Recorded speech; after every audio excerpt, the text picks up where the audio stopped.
I pledge allegiance to the flag of the United States of America and to the republic for which it stands, one nation, under God, indivisible, with liberty and justice for all.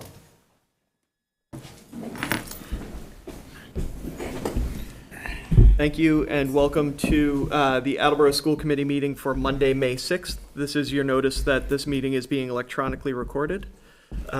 To start, we will be having a spotlight about the portrait of a graduate, and for that, I will turn it over to Assistant Superintendent Regan. Thank you, Chairman Geddes. So as a district, we are fortunate to have educators every day who strive to meet the demands of our mission to engage, challenge, and inspire our students. And beyond learning specific content, knowledge, and skills, the goal of our Portrait of a Graduate is to prepare them to be able to effectively communicate, collaborate, innovate, and be well-balanced. And so tonight we'd like to present our past, current, and next steps with you because the members of our Teaching and Learning Lab Council and Professional Growth Lab Council have been working on this for a couple of years now, and we want to be able to present to you all of the information that we have so far. So I'd like to invite them to join me this evening up here. God bless. And I'll have them introduce themselves, so go ahead. Dawn Greening, Brennan Middle School. Karen McLaughlin, Studley School. Doreen Baracco, Coelho Middle School. Jenny Wysick, Attleboro High School. Lisa Boyle, Studley. All right, and so to get us started this evening, Ms. Greening will talk to you about the why we have a Portrait of a Graduate. Thank you, Ms. Regan, and thank you all for having us here tonight. We're very excited to talk about this with you. Portrait of a Graduate got started several years ago, actually before the pandemic, when groups of teachers got together with the community and with parents from Attleboro Public Schools to start collecting data from surveys, from forums, to kind of get to the bottom of what it is in skills, competencies, and knowledge that a student as they travel through the Attleboro Public Schools would need to master.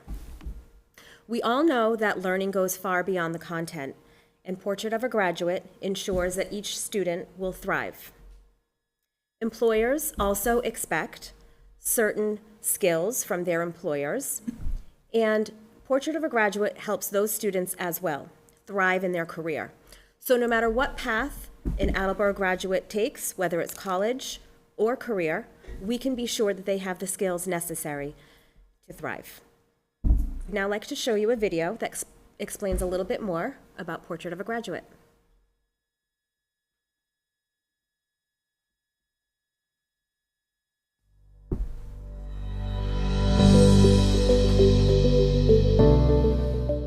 Attleboro Public Schools are made up of a diverse student body with differing needs. Kindergartners in Attleboro said they prefer to learn by working with friends and getting help from the teacher. Middle school students said they learn best when working on hands-on activities that incorporate real-world examples. Students at Attleboro High School had similar responses. The ways in which each student learns best is unique to every child, but there are similarities across all ages. What is our job as educators? As professional educators, it is our job to tap into each student's individual strengths and facilitate their development. It is our job to guide graduates in becoming responsible, educated citizens of our community. This starts in kindergarten and is a process that continues until they cross the graduation stage. How do we do this? Portrait of a Graduate. Portrait of a Graduate began with us asking stakeholders in our community what they thought our students should be able to do when they graduate high school. Every indicator in each pillar is a skill that we want all of our students to proficiently demonstrate by the time they graduate from Attleboro High School. Innovate, communicate, collaborate, balance. This year, we will be diving deeper into each of the 4 pillars to develop an in-depth understanding of how we cultivate these skills in our classrooms with our own individual and very unique students. We will discover how, by focusing on the same outcomes at all grade levels, Together, we can develop the whole child to prepare them for life outside of Attleboro Public Schools. This is the year to learn, take risks, and try new things in our classrooms. Be inspired by Portrait of a Graduate. And, as a wise kindergartner once said, the more we make mistakes, the more we learn. So don't be afraid to try something new, make mistakes, and be the best learner and educator you can be.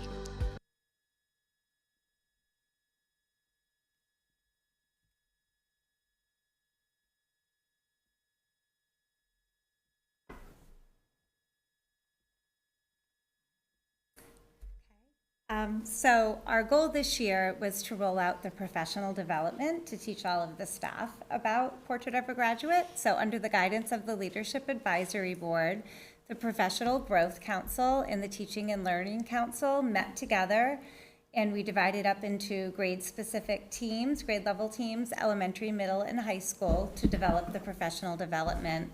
And we made sure that all of the professional development activities had time for research, and time for good activities, and time for reflection about the 4 pillars: communicate, collaborate, innovate, and balance. And we put all that professional development together, and we rolled it out to our instructional leadership teams. So we worked with the teams to ensure a smooth rollout of sessions at each school. Our hard work was met with a resounding success. At all levels, the participants felt that there was a nice flow to the activities. The resources were well considered, well developed, well constructed, and many felt that they had some pretty good ideas of what they were going to do the following year in their action research plan. So as you can see, we had a very busy year this year as a staff. Now that we've had some time to digest all the Portrait of a Graduate philosophy, this year we will be focused on connecting this to our work. More specifically, staff will be completing an action research project. This is kind of the same procedure that we followed 2 years ago with our culturally responsive PD sessions, where once we got a chance to learn the material as a staff, we focused, this time we will focus on 1 or more pillars of the Portrait of a Graduate and how those will work into our own practice. We will do research, and we will tune this exercise with our colleagues, making our work more authentic and more meaningful. Again, the goal is to make this philosophy part of our culture in Attleboro, having this language and skill set be a priority to student learning, to take students through their K-12 journey and beyond. So we now have another short video to show what our students think of Portrait of a Graduate so far.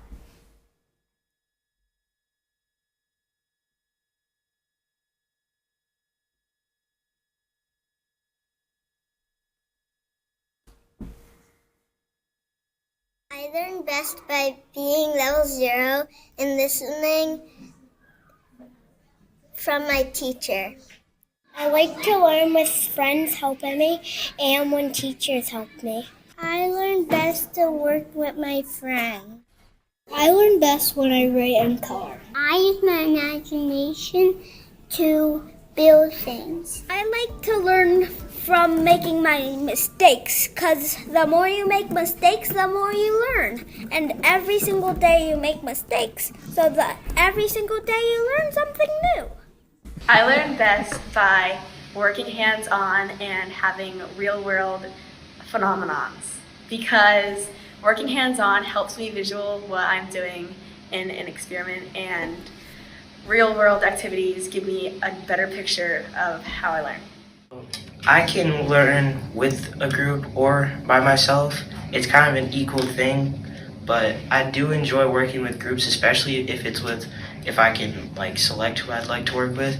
And when I'm working with a group, I have to have people that are on the same page as me and also working hard, so it's not just half the group's doing work and the other half's not. It has to be a group effort. I usually learn best by engaging with other students and peers around me and, actually creating something, whether it's a project or a physical model or something, I'm a visual learner, so taking colorful notes helps me remember things better.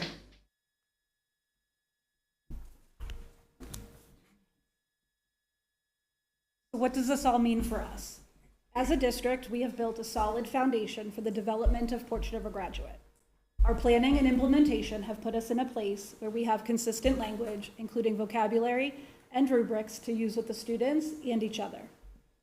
Although staff had the opportunity this year to dive deeper into the rubrics and to see how Portrait of a Graduate might look in their work, we certainly are not experts. This is just the beginning. Attleboro Public Schools is on a journey to strategically plan and implement naturally the elements of Portrait of a Graduate into our daily work, and to get a deeper understanding of how this work really does foster lifelong skills. In addition to our students, the adults must also reflect on their ability to communicate, collaborate, innovate, and be balanced. We cannot teach these skills if we ourselves cannot successfully demonstrate them for our students. It is important for us as a district to remember the work we did this year and to think about how to thread this into our future plans. This should not be viewed as an isolated initiative, but rather the roots for everything we want to grow as it relates to the core mission and vision of Attleboro Public Schools. Thank you. Does anyone have any questions? I know that was a lot of information to share, but we've been working on this for several years and rolled out the first layer of it this year, as was mentioned, and are still continuing on with that work next year. So, Any questions or comments? Mr. Larson? I have a comment. I'm in a bit of a unique situation, having attended a lab for a number of years, and so I've been able to see some of all this develop through the council work, and I just don't think people realize what a great thing it is. And I've said that a number of times, and I'm going to say it again. This is an incredibly unique situation, in my opinion, with the lab and the work of the councils and the way that everybody's working collaboratively together to get to a common goal at the end, or at least heading down the same path altogether. I think it's truly amazing, and I really want to thank everybody involved who has kept this going for all the years that it's been going, because the work you're doing is incredibly important, and you can see it. Thank you. Mr. Storrs? Thank you, Mr. Chairman. So we know that the state kind of tells us what each grade is supposed to learn over the course of a given year. So what I'm trying to understand, because this sounds like a great thing, and I've been hearing about this for so long, and I'm glad that we're actually getting to this point now.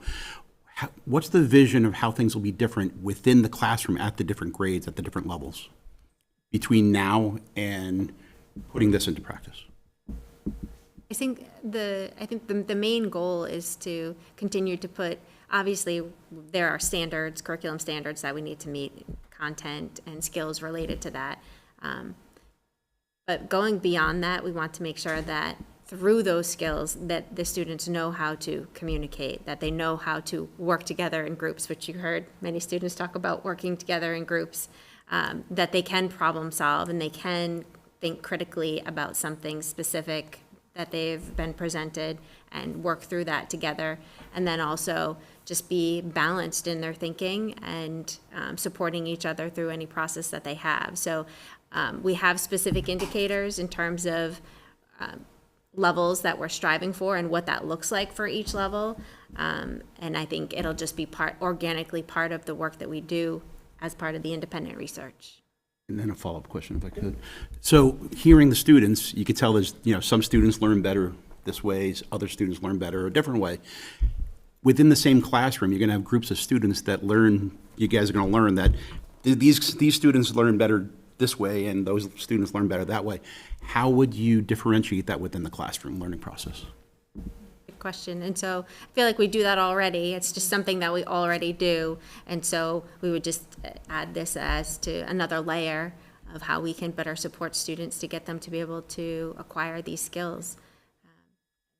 Continue to do the work that we do every day as part of our mission. Thank you. Any other questions or comments? I'd like to say something. Yeah, Mr. I mean, I think it's a huge thing, being able to have something tangible that you're going to go do outside of high school. Because I've seen, not even just here locally, but it's kind of I'll just say national at this level. A lot of kids in school feel like, what am I being taught? I'm just being taught to pass a test, forget about it, and then move on to another test and continue going. And they graduate and then they don't know what to do, whether it's college, workforce, trades, anything like that. So to have something, communication, critical thinking, I mean, it really gets kind of pounded into you in middle school and high school, those later levels. But you don't really realize how important they are until you get into the real world, When it's like when I first got my first job and when I started doing stuff outside of high school, really, you need it. An employer isn't always going to say, what's your report card? They're going to say, can you communicate well? Can you think well? Can you do all these things well? So I think it's huge to implement that at an elementary school level, even kindergarten, middle school, stuff like that. So I think it's just a huge leaps and bounds towards the right direction. So I just wanted to say that. Thank you. So, kind of going off those same lines, my day job requires me to work with a lot of high schools in southeastern Mass. And recently hearing them talk about, well, we're starting to think about what we might use for a portrait of a graduate and how it might fit in with my cap. And it just, in the back of my head, I'm thinking, Attleboro's been already, we're way ahead on this. And it's, so it gives me a very strong sense of pride for the school district. And that, to Mr. Bowie's point, that it's stretching as early as elementary is incredible. So thank you for all of your work, both on the PD level with our educators and the trickle down to our students. This is incredibly important. Mr. Domenici? Yeah, so I was taking notes, and a couple of things that stuck out to me. One, individual strengths, identifying an individual strengths that heighten that learning experience. I think that's truly, truly important because, as it's been pointed out, children do learn differently. And I think that can survive in a classroom like it always has been. Students have always learned differently. But I think we've been in a position now for a while to really identify that. That was like a real good sticking point to me because, yes, we have standards that we are required to fulfill for all of our students. In fact, we have MCAS that kind of, as a standardized test, it serves as some measuring tool, and there are requirements. High school students have to graduate. In order to do that, they have to pass MCAS. And I think that, the idea of teaching to the test, I can only imagine when you hear things like that, how you must feel, because it's challenging, because, I think that, and not to go down too far down a path on MCAS, but I think sometimes you feel like MCAS can maybe make you feel that way, like that's what has to be done. But I think we're proving that, we can do project-based learning. We can really, hone in on the individual student, get the best out of them. And if you're able to do that, then you're going to get the results. And I think we're in a position now with 4 years out from the start of COVID. We're still climbing out, but we're climbing. And, I think that all of that ultimately results in just a lot of good work being done. And I'm excited to see where this is going to continue to go. And lastly, I just love the whole mistakes lead for learning opportunities. And to hear that from the youngest grades, that's super insightful. I can only imagine what that student will be like in 12 years. So I really enjoyed that. Those are my comments. He was my former student. Senior class president. Just wanted to add too, it's come up a few times. A lot of the work we did during PD this time was it was rooted in the curriculum that we already have. And so a lot of the lessons and conversations were, what are you already doing with your students and what are your expectations for academics and how do we build in these other skills to empower them even more to develop their conversational skills, their debating skills at the youngest level in kindergarten.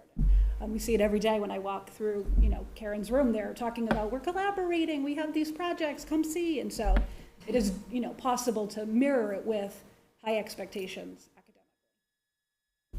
Just a quick note, being on the teaching and learning subcommittee for the last 6 years, some of us who have been on the committee, we see the programs coming in and coming out as constantly assessing the learning. So that's on top of all this that's being done. There's always, we're always looking for the best methods to get the most out of our kids. And this is just, such a, I don't know, an advantage, I would say, because as Mr. Geddes has said, there's a lot of schools that are, thinking about it. They're not even really at the starting point yet. They're just thinking about it. And we are well on our way to, an executing, an executable plan, or that's not even a good word, but we have a roadmap and it's been in place for quite some time and we have a direction and, we're starting to already see that. And I'm just excited for where it's going to go. Mr. Bennett? Thank you, Mr. Chair. I was just, when you said how you look at the curriculum that you do now, and you're looking at how that curriculum reflects the values that you've identified from Portrait of a Graduate, that is so spectacular and exactly what I think is just a really important way to do things. Because when I was a kid, they thought kids are empty, fill them full of facts, send them out, done, right? And what we're looking to do is build citizens of a democracy, and understanding and identifying what you're trying to do is critical if you have any shot to do it. And so I'm very proud to hear these things come up and to see that particular approach of looking at the things you already do, because then you can look at them and say, well, gee, should we really teach geography? Everyone knows what a peninsula is. Or you can say, why do we teach these things in this way, and what are we trying to do? And to see, a group of folks committed to helping to implement that and to get that really working in the schools is terrific. So thank you for coming and sharing that information. Any other questions or comments? Thank you all so much. Keep it up. Mm-hmm. We appreciate it. Thank you.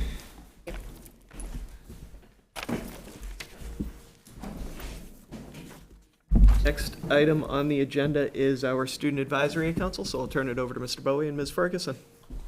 I'll get us started, but we have a little bit of a list that we're going to run down. I'll go first, and then Zuri will follow me. So, first on the list, Teacher Appreciation Week has started. So that's definitely very major when you're working in a school. So I want to say thank you to any teachers that are in the audience or listening right now. I know it's just Ms. Campbell over there, but still. So that's definitely very major. Ms. Campbell, counted in my head, make sure I tell any kids that are listening, which I'm not sure how many of me do, but appreciate Teachers Extra this week. Last week, the seniors did a seminar called Think Fast. So basically, it was like, it's its own company. It's a company that comes in and they help teach about impaired driving. But it's kind of more than just teaching about it. It's this kind of mix with a game show type thing. So it's a little bit of, I don't want to say just Jeopardy, but it is facts about impaired driving. So how many people get into accidents, reaction speed, stuff like that. But it's very interactive. It's an interactive thing. So being there myself and having been through seminars, which are kind of a snore and you're just kind of sitting there, this one was pretty good. Everybody seemed super into it. There was cheering at the end. Miss Campbell can attest to it. So that was great. And the last thing that I'll bring up is senior events are starting next week. So that is a cruise, a breakfast, bowling, and roller skating, I believe, which I'll be going to all of them, and I'm very excited for those. So just know that you'll be hearing about those, and hopefully they'll be getting a lot of pictures. Yeah, also, this past Friday was our junior prom. It was a really successful event. Everyone had a great time. Everything went smoothly. And earlier that day as well, we had an assembly going over just safety in general and making sure we're making good choices that night. This upcoming Thursday, we also have awards night just to celebrate all students who have been doing well. And next week, we also have scholarship night. So you guys are taking some of my updates, which I appreciate from student leaders such as yourselves. I had planned to mention this at the end of the meeting, but since Mr. Bowie brought it up, this week is Teacher Appreciation Week, so we would be remiss if we did not recognize the incredible work that our educators do day in, day out. We all know how much the education field has evolved since we were in school, and it is much more than children are empty, load them with facts and send them on their way. Our teachers are teachers, but our teachers are also counselors, resources, supports for our students, for our families. So I know this committee has always been very vocal about its support for our educators, but on this week I think it's worth reminding our educators how much they truly mean to us. And I want to give anyone else on the committee an opportunity as well to make any comments. I know mine were pretty broad, but Mr. Storrs? Thank you, Mr. Chairman. Yeah, I'm just going to say, we expect so much from our educators and our staff, and year after year, they just deliver so much with so little, as sad as that is. We just got through the budget thing recently, and that just shows, and we do that every single year, talking about how we're so limited in so many ways, yet our students, they reap the benefits of what these educators do and what they're able to do year after year after year, and that's amazing to me, and I've seen it for so long, and it's just such a great thing. So thank you to all of our educators. Any other thoughts? Mr. Bennett? Thank you.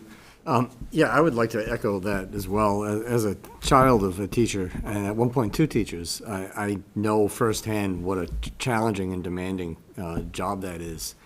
And it is, I think, one of the hardest jobs on the planet. And it is also not the highest paid job on the planet. So it's truly a calling. So from the bottom of my heart to any teachers who are here who are listening, thank you for everything that you do. And you guys are the reason why the Attleboro schools are the way they are. It's the teachers who teach the kids, and I think based on the quality of our graduates, we're blessed with very, very good teachers here. Thank you. Any other questions or any other comments? Excellent. Thank you very much. The other thing I will take this opportunity to mention is that this is the last meeting for one of our student advisory council reps, Mr. Bowie. He will be graduating from Attleboro High School in a few weeks.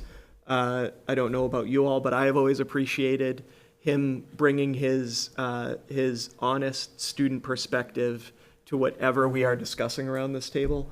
And that's a voice that not a lot of school committees hear often. So it's been great to have you this year. Congratulations. Where are you going next year? Or what's your plan? plan? Is to go to UVM in the fall. Excellent. I'm pretty happy with that. What are you planning to study? Undecided at the moment, so I'm not sure yet. Good way to go. Good way to go. Any other comments from Mr. Bowie, Mr. Domenici? Thank you. Austin, I don't know if you remember, but around this time last year, and I forget which event it was, but we were here and we were talking, and you sought me out and asked, like, all right, what do I need to do to get on this? Because I was like, you should get on Student Advisory Council. You have a lot to say. Like, I'm going to talk to Ms. Campbell. I'm going to find out what I need to do. And then I was not surprised to find at the start of this school year, you sitting in one of these seats. So I was excited then.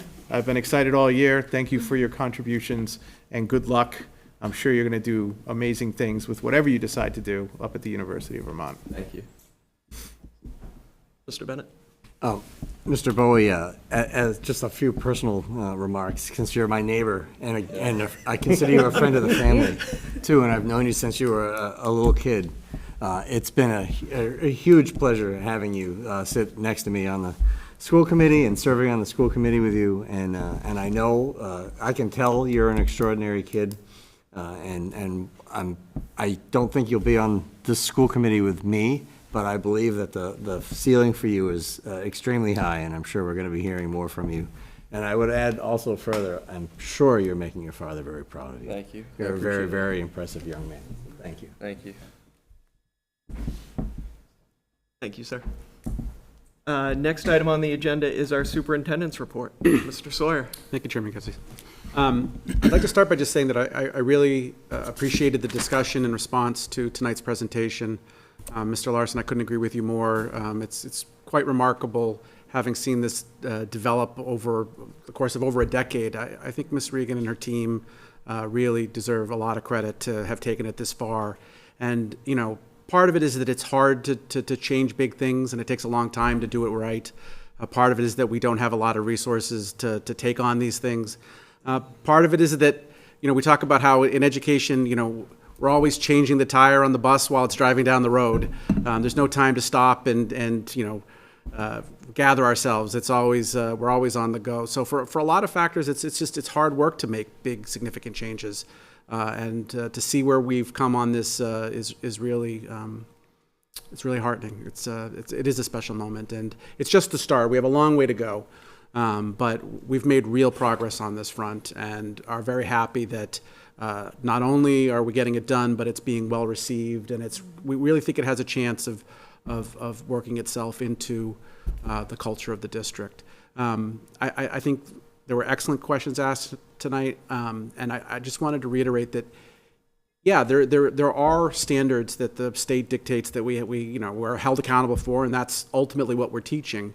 But I think that our high stakes testing era that we have been operating in leads to an experience by students, and Austin talked a little bit about this, in which it's all disjointed. And what does it add up to, right? Yeah, you got to pass MCAS and you have to take these classes, but where does it necessarily get you? That we've helped to create a structure where we can now draw through lines from kindergarten all the way to graduation, in which we're developing the skills and attitudes that are going to help students be successful members of society upon graduation, right? That's why it's the Portrait of a Graduate. What do we want graduates to look like? And, without any sort of judgment about who they're going to be or what they want to pursue or who they want to become, that's up for them and their families to decide. But how do we put all of them in the best possible place so that they can pursue their dreams upon leaving and that they're ready to join the world and be productive members of our society? I mean, that's what public education is about. And I think that the current system that we operate in neglects this fact, and our efforts under Portrait of a Graduate are an attempt to help people to see that, so that both teachers and students alike can, in any moment, in any grade level they're in any class they're in, can see how this connects to the long picture of where they're headed and what they're going to build towards over time. And I think that's a powerful idea that I think will pay dividends if we continue to work on. A couple updates for you this evening. Next week, I believe a week from tomorrow, May 14th, we have our career fair. We had one last year. It was a big success. We're doing it again. It's from 4:30 to 6:30 here at Attleboro High School. There's information for anyone who's looking for information on all of our channels. So that's the webpage, our app. I assume Facebook has it as well. And I would just say that there is registration isn't required, but it's very helpful for us if people pre-register so that we know you're coming and are prepared to serve as many people will be there. So want to make sure people are aware of it, and please look into it if that's something that interests you. Later this week, we have the city's budget hearings. The education hearing is at 8 o'clock on Thursday at City Hall. Mark, Brittany, and I will be attending. I have not attended this hearing in recent years because honestly, the nature of that experience wasn't really anything I could contribute to. But we're under new leadership, so I am going to go in case there's a change in what that experience is like, and we'll see how that goes. But I mean, it's the same 15-minute presentation as each department has, and we're just one of the departments in the city, so we'll go and answer the questions the council might have for the schools. But I want to let you know that was coming up on Thursday. And then my last update, a couple weeks ago, the local media picked up the news story from the national media that the U.S. News and World Report had published their rankings of high schools. There were some stories that were based off of that. You would notice that we didn't in any way promote that or share that or take a victory lap in any way. Because I want to be very clear, we actually don't really value the metrics in that particular system. But, we do believe we have a lot to be proud of, and certainly are very happy with what we're doing at Attleboro High School and the direction that we're going in and all the good work that Ms. Campbell and her team are accomplishing every day. We do think we're headed in the right direction. So it comes as no surprise to us that our situation in that continues to improve, but we didn't necessarily make a big deal out of it because, again, like so many systems like this, we think that it is much more of a measure of wealth than it is of educational success. And so we're not going to put a lot of stock in it, and even when it goes our way, we're not going to suddenly change our tune on that. But I did notice that some people noticed this, and there was a little bit of, we'll say, hand-wringing that, for the first time in anyone's memory, Attleboro was ranked above North Attleboro. And there was some analysis as to what that might be, and I saw in one particular space pointing out that per pupil expenditure in North Attleboro is in the bottom decile, and that is absolutely true. They're right there with us. In fact, in FY23, which is the most recent year that we have final data on, Attleboro actually ranks slightly ahead of North Attleboro on per pupil expenditure, about $50 difference, $14,520 versus $14,470. So very, very similar, but yeah, they're right down with us with the per pupil. And I agree with the analysis that it's hard to deliver the competitive services when you don't have competitive funding.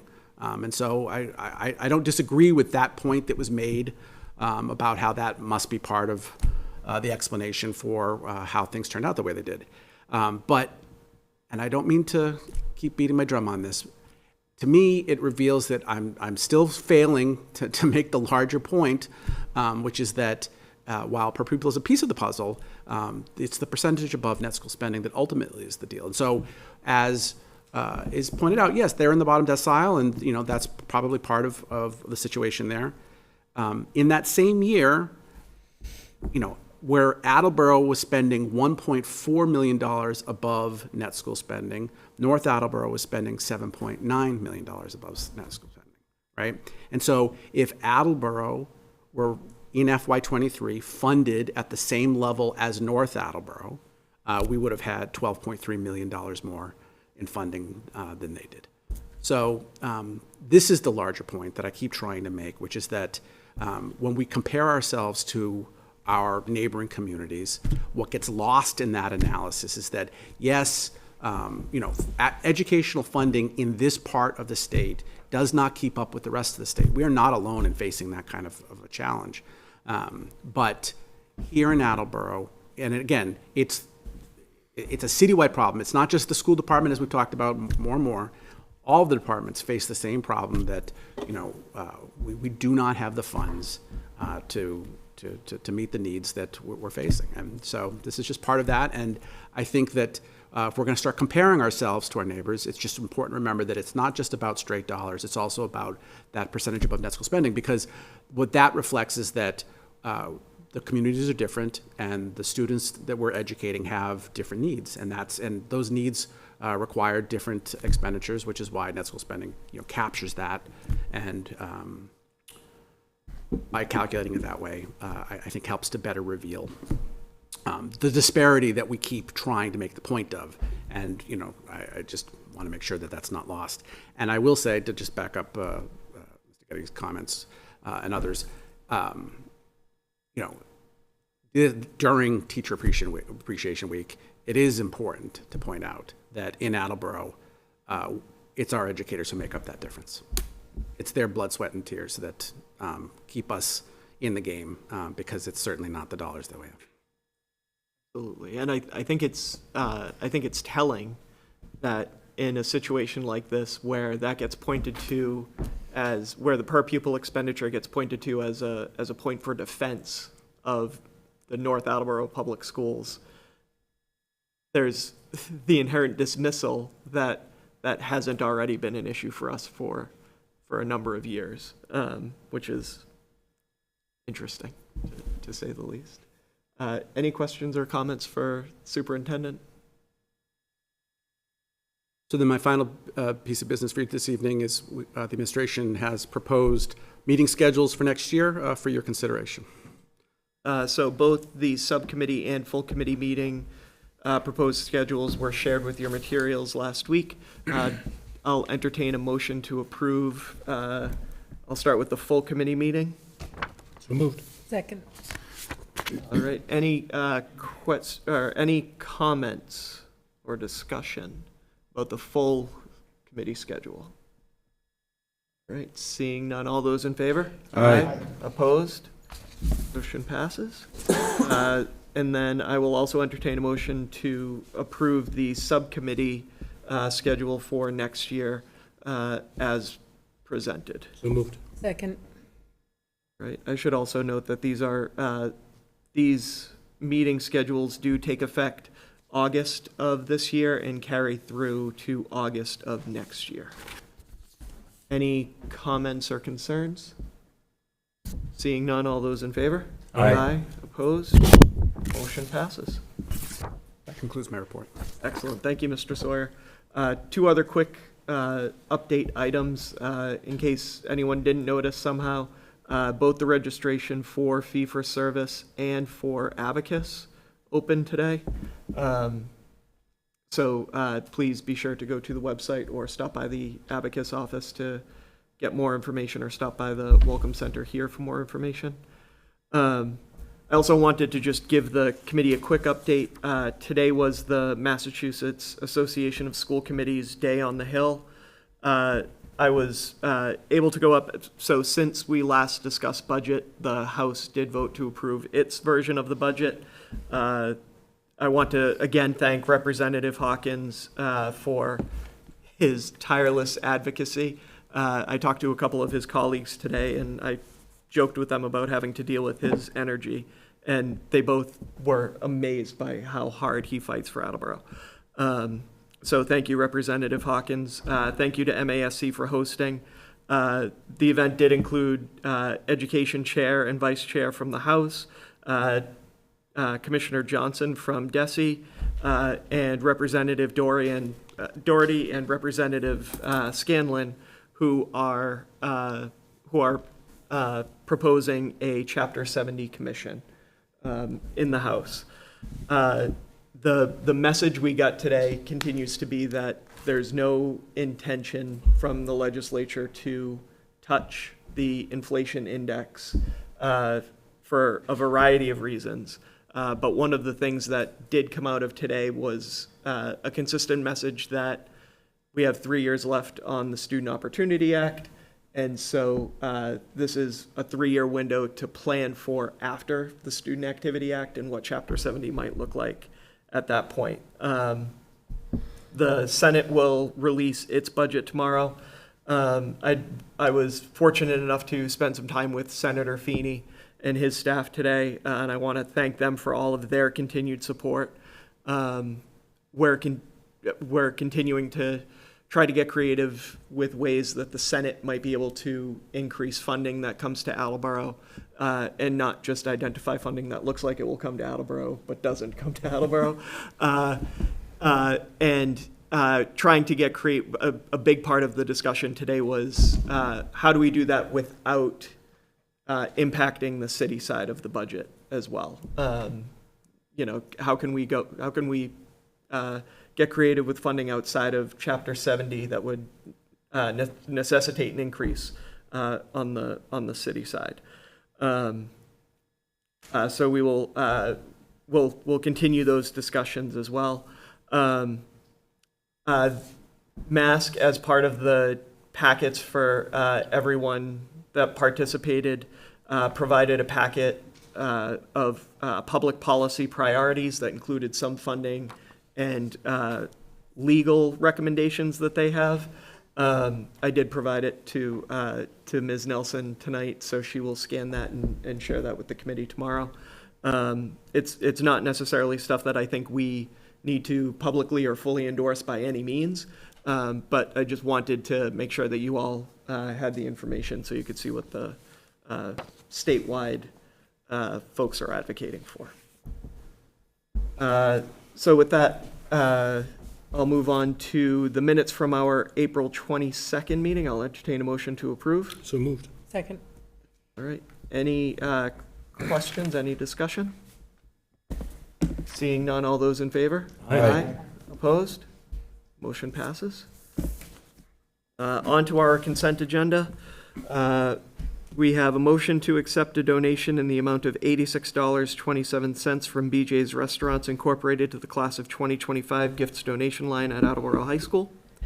Motion to accept a donation in the amount of $570 from JM of Attleboro LLC, Jersey Mike Subs, to the National Honor Society Gifts Donation Line at Attleboro High School. Motion to accept Heart Sign Samaritan PAD 450P Automated External Defibrillator, I always struggle with that word, AED, along with a 1-year subscription to Arch Medical Direction and Program Management with worth an estimated value of $1,830.85 from the Nick Blakely Foundation to Thatcher Elementary School. And a motion to approve an overnight international field trip concept approval for 24 grade 9 through 12 students to go to Greece from April 17th, 2027 to April 25th, 2027.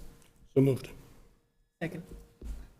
All right. Any comments or discussion? Mr. Frappier? Yes, regarding consent item number 3 about the defibrillator, do we know if that's in any other buildings across the district? Like if we have any not just the donation, I know this is just for Thatcher, but in general, do we have a population of those devices in other schools? Every building? Is there a reason why Thatcher needed a donation in that case if we already had one or more in that building? They had. Cool. I was just genuinely curious. Thank you. No worries. Any other questions or comments? Oh, it's actually so. Mr. Thank Parker? you to the Nick Blakely Foundation. That's not question the donation. It's more about the overall preparedness of the district. Thank you to the foundation, though. Appreciate it. Mr. Bennett? I do have a quick question about the defibrillator. Defibrillator. We can have a defibrillator contest afterwards. What? And you probably don't know the answer to this, and that's okay. We can find out later. But what is the 1-year subscription to Arch Medical Direction and Program Management? And when that subscription expires, is that something that we're going to need to be on the hook to renew, or? We have a maintenance plan for all of our devices in the district. Oh, that's and that is them paying the first year of that sort of service there. If it were to have a malfunction, they get notified, and they can notify us to repair it. So they're paying for the first year. That will just come out to our plan in year 2. So it's just It can't be a massive amount of money if the whole thing's only $1,800. One Right? device off the top of my head. I don't know. Don't worry about it. I just wanted to make sure. Thank you. So if I understand you correctly, they're just essentially covering the annual maintenance for the first year and will notify us of any malfunctions with the machine in the first year. Thank you. Any other questions or comments? All right, all those in favor? Aye. Opposed? Motion passes. Subcommittee meetings, I'll turn it over to Mr. Larson for Finance and Budget from the May 1st meeting. Thank you. So the Finance and Budget Subcommittee met May 1st. We had a few housekeeping motions that we'll bring forward in a minute, but the main emphasis at the beginning of the meeting was to listen to some information provided that the lab councils started doing some of the legwork for us ahead of time, and brought to the subcommittee information regarding redistricting.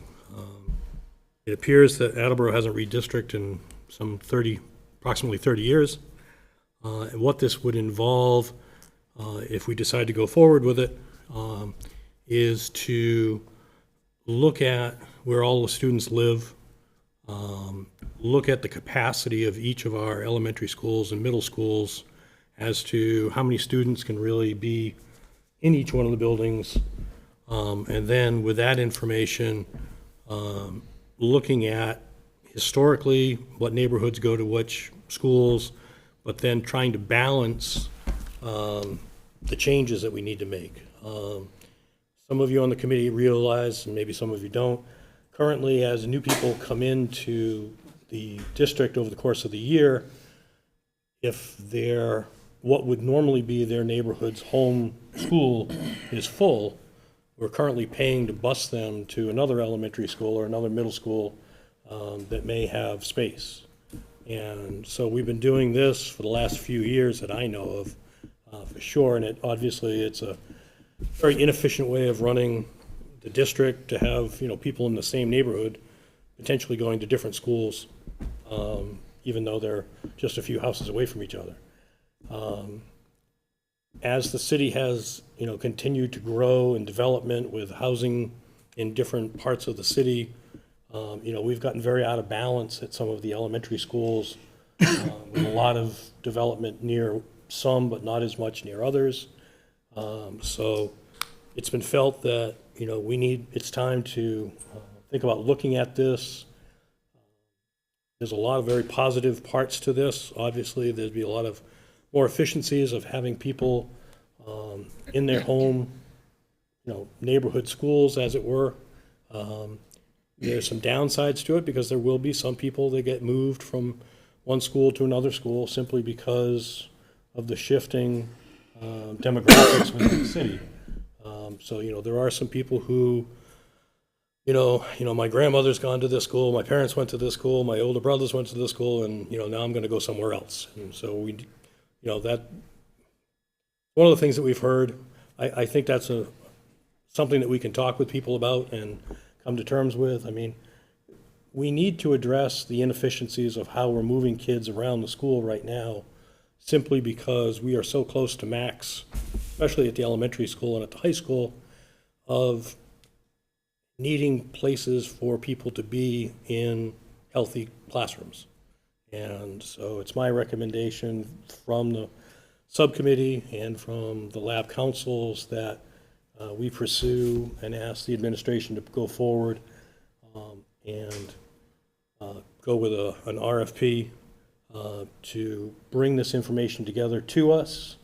And then at that point, we would evaluate, if we want to go forward, what the pricing would be for this. And, if we still felt it was in our best interest to move forward. So that took a fair amount of, I think we killed almost an hour going through the presentations. It was very informative.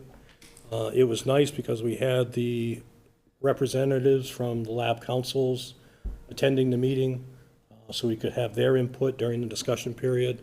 And, they did a lot of work ahead of time to kind of get us to the point that we're at. So with that, I'm going to entertain the first motion that shows up. And I'd like to entertain a motion to approve to have an RFP be developed for redistricting the Attleboro Public Schools and to evaluate our current space for the best utilization and capacity within our schools. So moved. Second. Okay, I'm going to open this up for discussion. Mr. Geddes. Thank you, Mr. Larson. I was able to attend and hear the presentations, and I've joked with a lot of people in this city that that my kids go to the closest elementary school, but the furthest middle school from our house. And we could go through this process and find out that we were at the wrong elementary school. But this is absolutely long overdue. And I think the critical piece of this is discussing our current buildings and what they can hold in terms of population, what types of programs we can run there. So this isn't just redrawing all the maps for all the schools and having the conversations. The potential changes and impacts to families will be communicated to families. Both of the companies that presented shared a lot of plans related to public engagement in the process. So this is long overdue. Thank you. Anyone else? Mr. Storrs. Thank you. So for the administration, we already know what our capability of our schools are, right? I mean, it's not like we really need to reinvent the wheel here. I mean, we know Hill Roberts can handle X amount of students, and we know Studley can handle X amount of students. Am I incorrect in that? Well, I'm just gonna interrupt your response, and you can certainly cut me off. I think what we're currently suffering from, and I actually attended one of the reading days at one of the elementary schools, and I was somewhat surprised as to where the classroom was. And I think one of the things I think we suffer from, and any organization does, is we're always looking at ourselves. And I think this opportunity to bring the possibility of having an outside company come in and look at what we think is the best way to use our buildings and have an outsider look at it and either evaluate what we're doing is spot on, or maybe they're going to come in and have some recommendations that we hadn't thought of.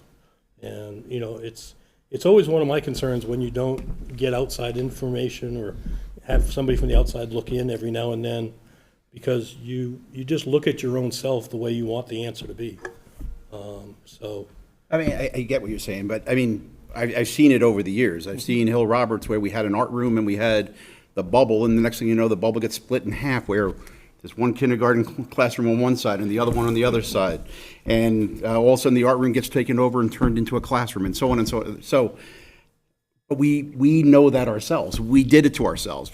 We had to, due to population. But my point is, we know our buildings. Is it really, at a cost of, go ahead. We don't have any. Okay, hard so, copies. so right now, just to verify, right now, this is just to go out for RFPs, and then we're gonna have the information with the cost associated. Yep, absolutely. So for now, I'll back off and we're good. None of my motion has a dollar There you number go. to it. So I'm good for now. It's just to go out. I guess really all I was saying was find like, some information we and- know our buildings, and from there, we should be able to look at the population of students around the city and figure out where the lines generally could be, but, you know, RFP is not necessarily a bad thing. Yeah, So, we okay. could decide that maybe we would do it ourselves, but. Fair enough. I'll back off for now. Certainly. Yes. Thank you, Mr. Larson. I was able to be in the room and watch the presentations as well. And one thing I was really impressed about is one of the things that these companies are going to bring is the ability to look forward and to do forecasting that we as a district may not have the bandwidth to do. And I think this is a really great opportunity to be proactive rather than reactive. Mr. Storrs, to your point, we've had to shuffle kids around in certain schools because we're currently bound by our current boundaries for the different schools. So, and we may go through this process and find out that, this is something that maybe we can and should do in-house. But again, to Mr. Larson's point, they're going to be able to give us a different perspective. They have a wealth of tools and knowledge that we don't have. So I think it's definitely a worthy exercise to just gather facts, and then once we have this new bolus of facts, we can move forward from there and have further discussion. But I just wanted to call out some of those topics. So, and kind of going along with your comments, I think part of the presentation that I found interesting was the amount of time that they'd be spending with the planning department trying to look at what housing neighborhoods are on the books, potentially coming, what land do they think is possibly going to get developed in the future, in what neighborhoods would that be, what elementary schools would that be, what elementary schools and how should they be feeding. Because we talked about the fact that we have 5 elementary schools that feed 3 middle schools. And, so where do those lines go? And how do we continue to manage, that population? And so I think there's a lot to it that is going to be a lot to look at. But to your point, we could look at it and decide that, maybe this isn't the time to do it. So, Mr. Domenici. Thank you. And unfortunately, it was my son's birthday that night. I couldn't make the presentation, but you hit where I was largely going, is that we may know our buildings to some degree, but we're not city planners. And so we're seeing the landscape of our community change. We're seeing more development of homes. We're seeing new neighborhoods. And so somebody with that outside view to kind of scale out where they see Attleboro in 5, 10, 15 years, I think that's valuable information. Businesses do that. When they were looking out, I think our downtown business associates, they brought in someone to kind of take a look at the landscape of how to bring people into the community. So like you might know your business, but it doesn't hurt to get that outside opinion. We also have 2 elementary schools that are not really conducive to 21st century learning in terms of its environment. They're open classrooms.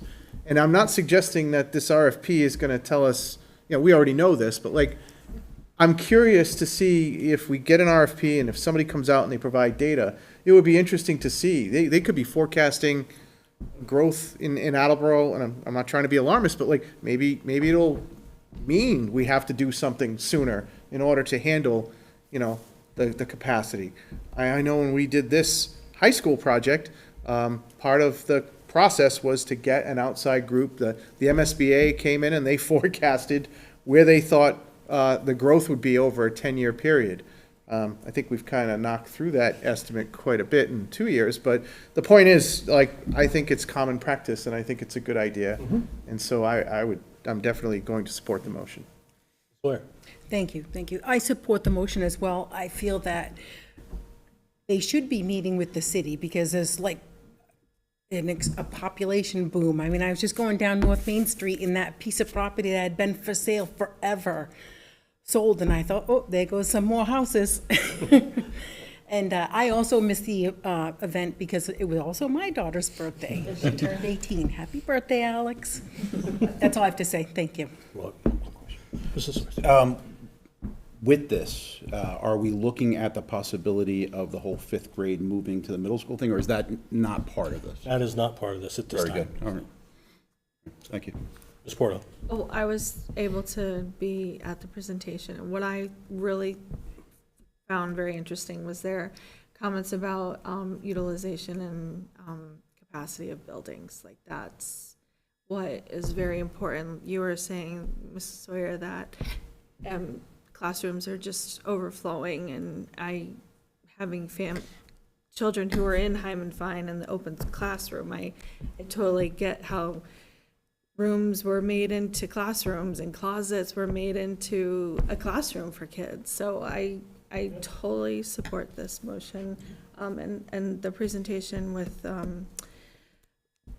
both companies were great, but very, very informative, very interesting. Any other questions? All right. So the motion is to ask the administration to move forward with an RFP to develop the redistricting of the Attleboro Public Schools and to evaluate our current spaces for the best utilization and capacity within our schools. All in favor? Aye. Any opposed? All right. Motion passes. Thank you. So the rest of the meeting, the administration took us through the financials, and we're still projecting to end the year, as we've been talking about, with about $1 million on the bottom line, as it were. And again, this is strictly due to using up the rest of the COVID funds that we've been requested to have used up during this school year. And so we're still on pace for that. We still have some ongoing challenges with transportation, especially having to do with special ed transportation. We did request additional funds from the city that we have received, and we have used them all up, and we still have a little more year left to go. So, I knew we should have asked for twice as much. We already rounded up once, but. So then we talked about just some other housekeeping annuals. So the next is to renew Abacus for the FY25 school year. So I would entertain a motion to approve the rental agreement with Abacus for the FY25 school year in the amount of $25,000. So moved. Second. Any questions? Yes. For the facilities, we don't specify program-related, but obviously it would be all the schools, and then for the summer, it would be the high school. But as far as office space, we don't actually have to sell the Briggs Corner School. Do we have a plan to? We've been given a reprieve on the Briggs Corner Elementary School for a brief period of time, 2 years. Yeah, let's find a spot for them. Doesn't mean the problem's gone away. Right, yeah. We've kicked it down the road a little. Thank you. Any other questions or concerns? Yes, Mr. Barron. On the Abacus thing, I didn't know this, that it wasn't part of the schools, that we would be renting schools out to them. So Abacus is like a independent nonprofit or something that does these programs, or can someone? I am going to default to the administration for the proper. They are part of the Attleboro Public Schools. Oh, they are? Yeah. Okay, so why do we? It's just like we have to pay a water bill to the water department, right? So it's about funds in the right place. Okay, so that $25,000 is sort of a break-even figure or something? Well, the district incurs an expense for running this program, and so this helps us to generate funds through the program to then pay for the expense. Offset by the tuition people pay for their kids to go. Okay, I thought, I was reasonably sure that's what it was, but you don't know if you don't ask. Thank you. Any other questions? All in favor? Aye. Opposed? Motion passes.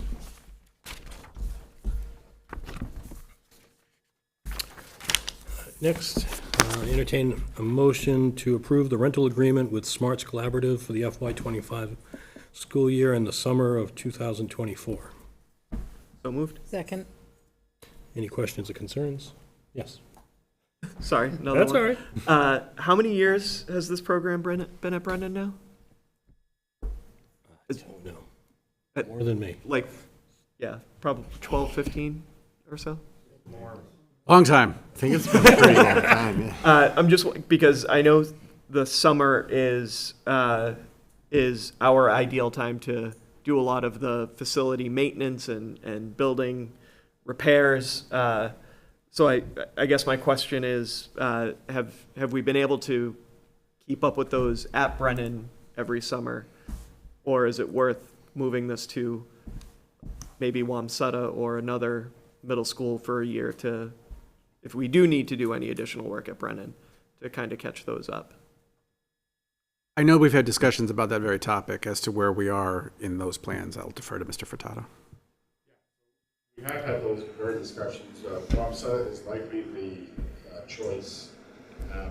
We've kept up at Brennan, but not entirely.